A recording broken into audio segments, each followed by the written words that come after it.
Bench press Bob.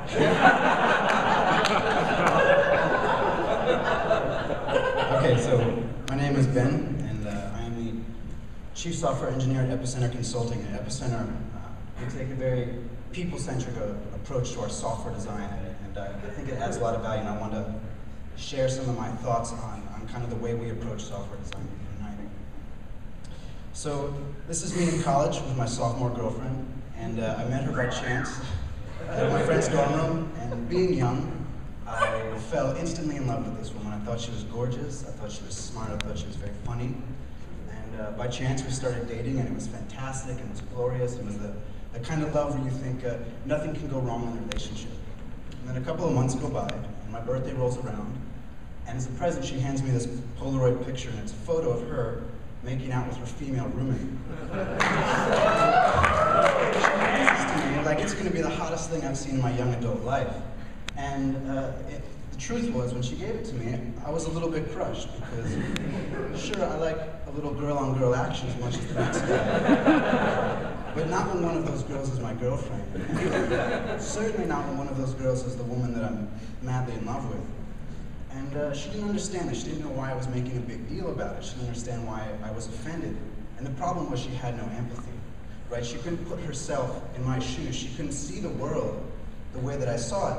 And this caused a huge barrier of understanding, and admittedly it put a lot of friction on our relationship at the time. Now, if it's easy to have no empathy for the people that you love, imagine how easy it is to have no empathy for your clients. Imagine how easy it is to have no empathy and make poor assumptions about people you've never met, people who work in a different industry, people who have problems in a domain about which you might not know anything. Of course, when we deal with our clients, right, we're not just dealing with one person, we're dealing with potentially many stakeholders. Stakeholders, of course, being anyone in the client company who's going to be affected by the software that we're building. So when we talk about dealing with one client, we're not talking about one relationship. We're talking about potentially many, many relationships. Now the situation gets even more complicated because, as Dr. Gregory House always tells us, everybody lies. This is true in all of our relationships, even the ones with our clients. Of course, clients aren't lying to us on purpose. That would completely undermine the software that we're trying to build for them. Clients lie to us because they simply don't know any better.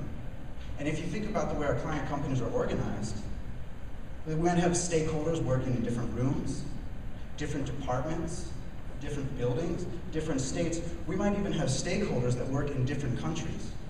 So when it appears that our stakeholders are misleading us during the analysis process, it's not because they meant to, it's because they didn't know enough not to.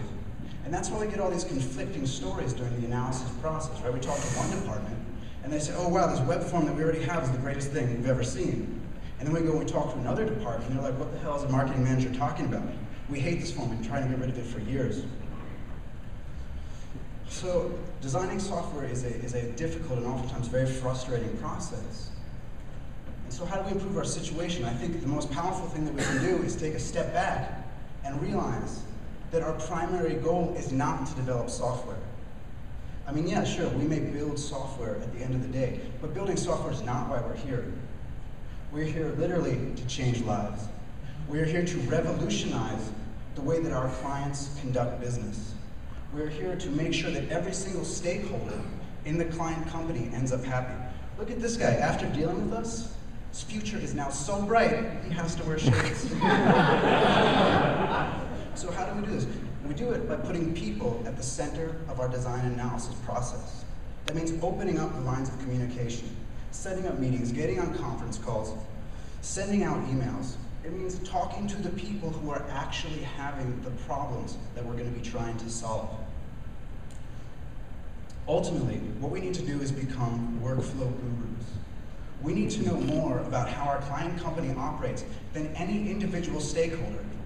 Because at the end of the day, no individual stakeholder knows enough about their own company to be able to design the right piece of software. And when we can do this, when we can become workflow gurus, it's at that point when we can start to design truly effective software.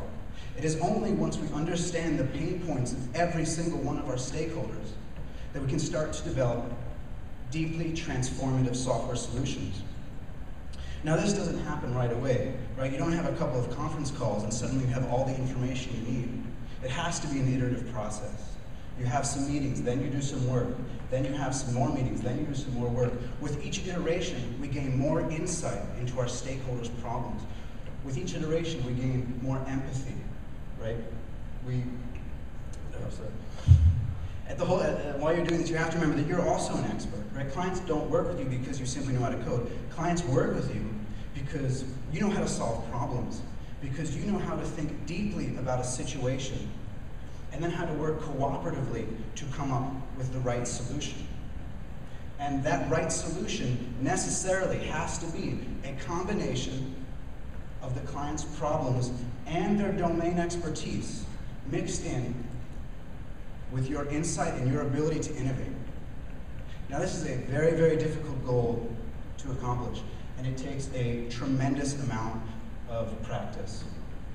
So what you have to do is every time you're sitting at your desk or you're sitting at the conference table, you're up at the whiteboard, you have to stop and you have to ask yourself the question, do I know enough about this problem? Do I know enough to be truly empathetic with my client's needs? And if the answer to that question is ever even maybe, then you have to stop what you're doing, get them on the phone, and refocus your attention on them. And when you can do that, when you can consistently put your clients at the center of your design process, then and only then you can start to develop truly bitchy and deeply transformative software solutions.